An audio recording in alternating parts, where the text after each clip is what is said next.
Hello, we are the marketing team for Slingfin, which is a premier outdoor equipment company, and we are here to bring you the Honey Badger hard shell backpack. So Slingfin is renowned for its creation of tents that are used on Mount Everest, so they are known for their durability and extremely reliable outdoor design. And we're here to bring you the Honey Badger today and explain to you why it is so unique, why it is so special, and why you should buy it.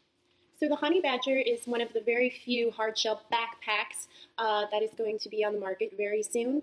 And what makes it so special is first and foremost its material. It is called durian, and it is a polypropylene that is UV resistant and extremely able to handle denting, outdenting, scratches, impact, and it's waterproof. It is actually so unique that it even has its own patent. And another feature of the Honey Badger backpack that makes it so special, one of many, is the fact that it has its own special framing or integrated framing system, which means that it is lighter weight than more traditional outside backpacks because it doesn't need to have an added frame, and weight is evenly distributed with its patented design. So all these features that have just been mentioned, along with its easy close and open features, as well as its space and additional add-ons, make the Honey Badger an extremely fit backpack for any type of outside adventure, rappelling, motorcyclist, cyclist, urban cyclist, college student, or everyday use. And just sit back and relax, and we're going to show you exactly what the Honey Badger can do.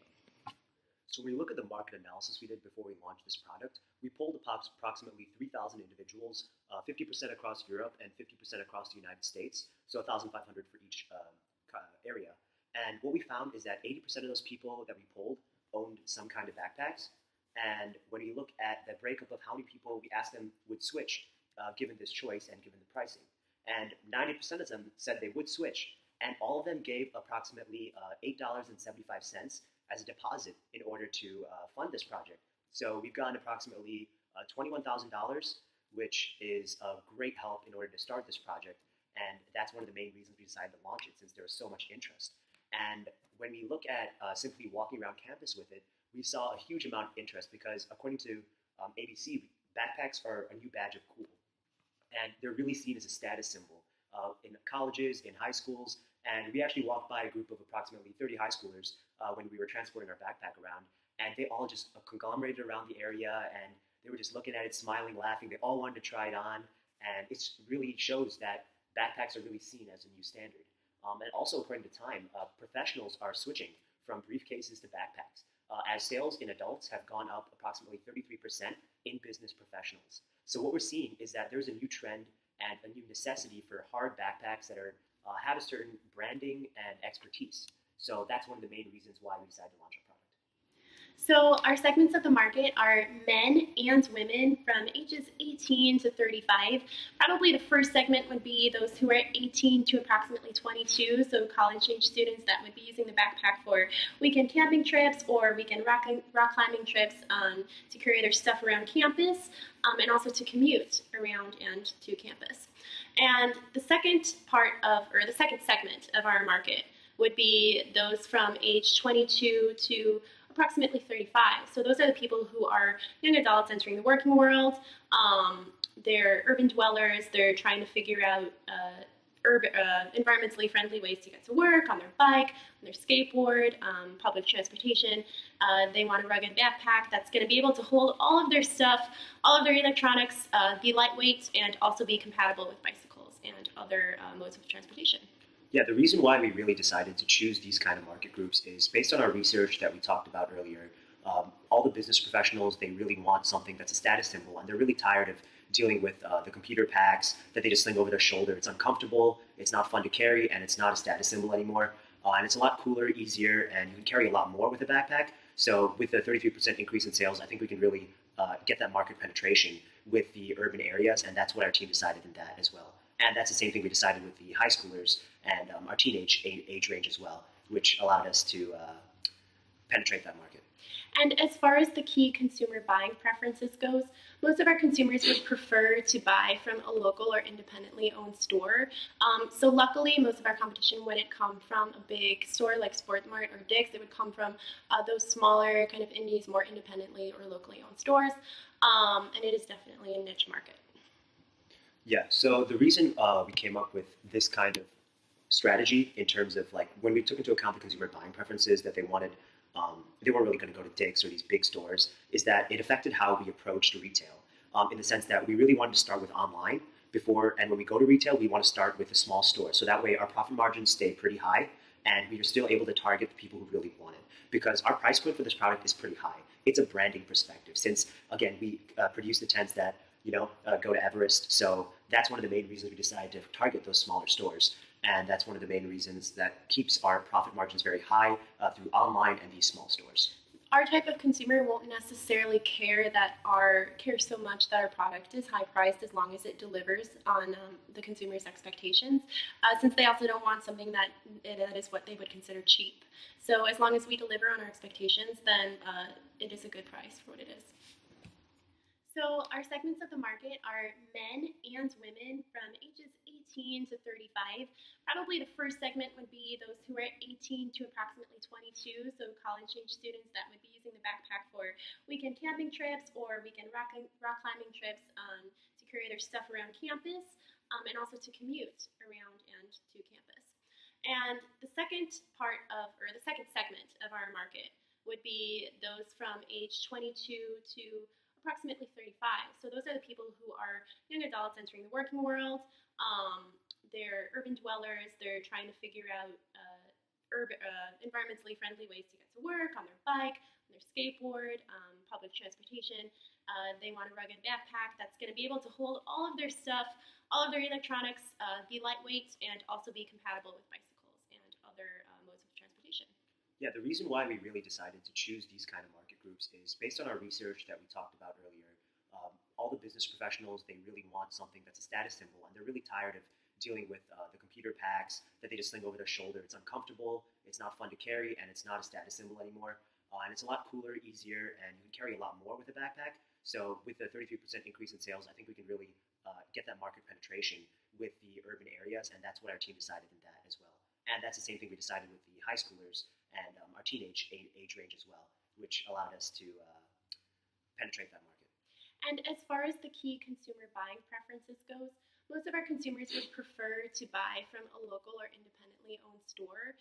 So luckily, most of our competition wouldn't come from a big store like Sportmart or Dick's. It would come from those smaller kind of indies, more independently or locally owned stores. And it is definitely a niche market. Yeah, so the reason we came up with this kind of strategy in terms of like when we took into account the consumer buying preferences that they wanted, they weren't really going to go to Dick's or these big stores, is that it affected how we approached retail in the sense that we really wanted to start with online before, and when we go to retail, we want to start with a small store. So that way our profit margins stay pretty high and we are still able to target the people who really want it because our price point for this product is pretty high. It's a branding perspective since, again, we produce the tents that go to Everest. So that's one of the main reasons we decided to target those smaller stores. And that's one of the main reasons that keeps our profit margins very high through online and these small stores. Our type of consumer won't necessarily care so much that our product is high priced as long as it delivers on the consumer's expectations, since they also don't want something that is what they would consider cheap. So as long as we deliver on our expectations, then it is a good price for what it is. So our competition would be any local or independently owned stores that also sell kind of unique products that you wouldn't necessarily find on Amazon or any large online retailer. And these would definitely be nichers as well as us. They wouldn't be followers or any mass producer of anything. Definitely the market cells that they have targeted are very similar or equal to ours. So they are looking for those young, kind of wealthier set that probably lives in a city but probably adventures on the weekend and is looking for something that is unique, something that no one else has, and something that they can be proud to say where they got it from, and something that will last them a really long time.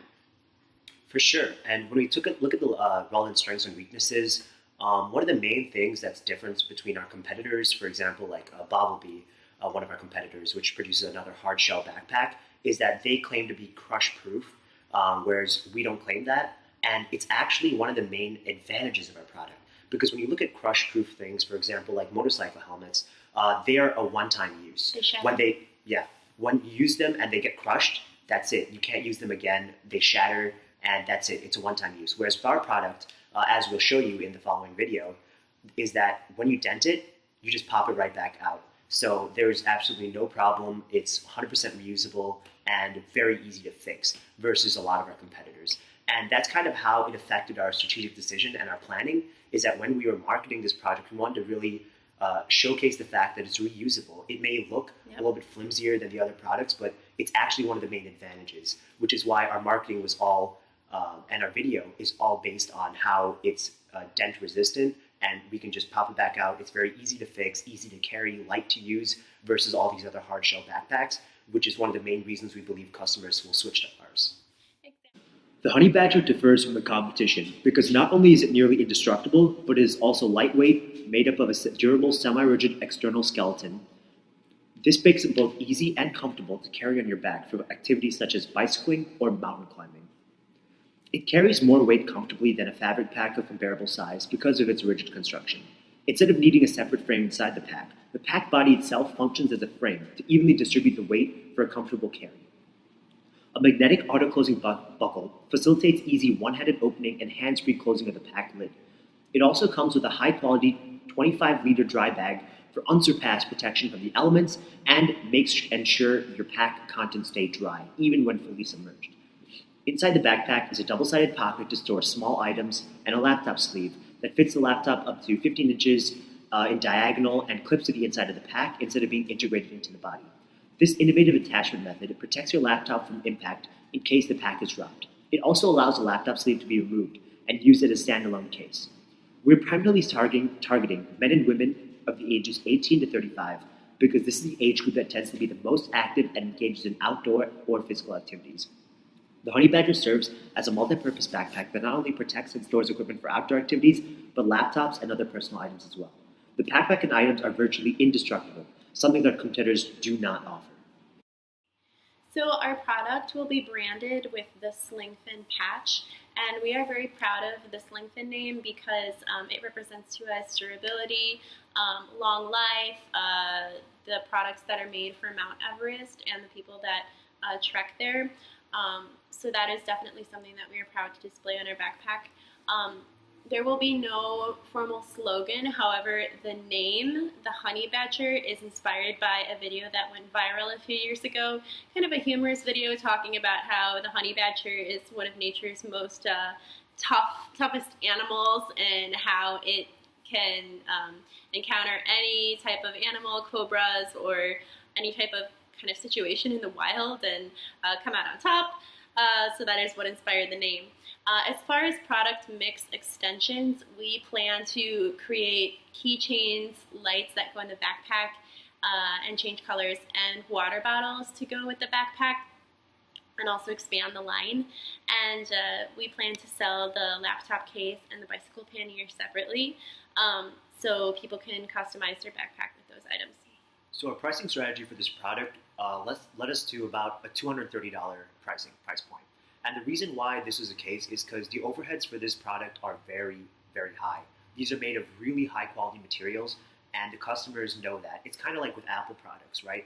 When you buy that product, you know it's made of really high quality, and they put a lot of effort into that product. Not to mention the cost of the patent. Exactly. So all those together is what causes our price point to be that high. However, because our product has the branding behind the Mount Everest tents, we are able to sustain with that price point since we're selling to niche markets. We're not trying to put this to a broad consumer base at this point. So right now, having the price point of $230 is really beneficial in terms of getting our product out there and having that high profit margin that we can get to sustain our product and get the branding out there. And this is also the price that our consumer would spend on a comparable long life backpack. Exactly. When they want to look for a similar product in terms of in the climbing market, it's probably around that same price. So that's why we decided to do that. And for the future, we do perceive that the prices might change if we decide to go mass market, we plan to come out with a smaller, less expensive backpack in order to promote the branding. So once we've established our brand, we plan to have a lower price point product that is smaller, made out of some cheaper materials that we can better market to the commuter crowd. Right, to the commuter crowd and to the broad society in order to maximize our profits and increase that as well. So we have about 2 channels that are going to be used to distribute the product. The first is online, and the second is niche retail stores. So with online, it's simple. We have high profit margins. We don't need to sell wholesale to anybody, and that's the best way to get our product out there. And through the use of social media, we can easily generate traffic towards our website, which is going to definitely increase sales. And we've seen that through the use of Kickstarter so far. We've raised approximately $21,000. So a lot of that was through social media marketing, and which really generated the traffic towards our website. And the second, with the retail stores, we plan to go to those niche markets where climbers go to, like, if they really want high quality gear. So it kind of sticks with the branding of our current product and keeps the cachet really high in terms of what we're doing. And the way the product proceeds from the beginning to the end is that we produce it in our factory, of course, and either through it ships directly to the consumer or it ships through these retail stores. And it usually will be packaged. It really doesn't need any packaging because it in and of itself looks really nice. So in terms of that, we don't really need to deal with anything there. And other wholesalers and other intermediates is also not a problem because we only have those 2 channels. So the way the market's going to learn about our product and be encouraged to buy it is first through the use of online marketing, which is through social media and things like YouTube. So the way we plan on using YouTube to market our product is usually when you search certain videos in terms of like climbing or things like that, you see related ads. And that's where we plan to get our customers. Because the customers that want to buy our product are in a very niche market. And the way to target that niche market is through the use of these videos. When people search these kind of videos, we know that they are in the consumer base that we really want. And that's one of the best ways to use it. So as we are a startup, we don't have a ton of extra budget for advertising, but this actually works in our favor because the type of customer that is looking for a backpack is not a customer that will respond to mass advertising anyway. Actually, they'll veer away from that. So the type of advertising we want to do, we want to get our product name out there, but we don't want to drown consumers with too many ads in too many different places. So we're going to try to stick to YouTube and Facebook groups that cater to cyclists and other specialty outdoorsy people. Yeah, so that's one of the main reasons. We also plan on using Facebook for that matter. When we see these climbers and the stuff they search, it all goes into the social media marketing. So when they search these things in climbing gear, other such activities, or if they are professional commuters, they kind of see related like backpacks and other professional gear advertisements that appear on Facebook and in their other social media. And that's really how we plan on using those websites. We also plan on using Instagram. With the consumers that buy our product, we'll encourage them to post a hashtag on Twitter or on Instagram to show their appreciation of the product, which will really spread the brand name as well.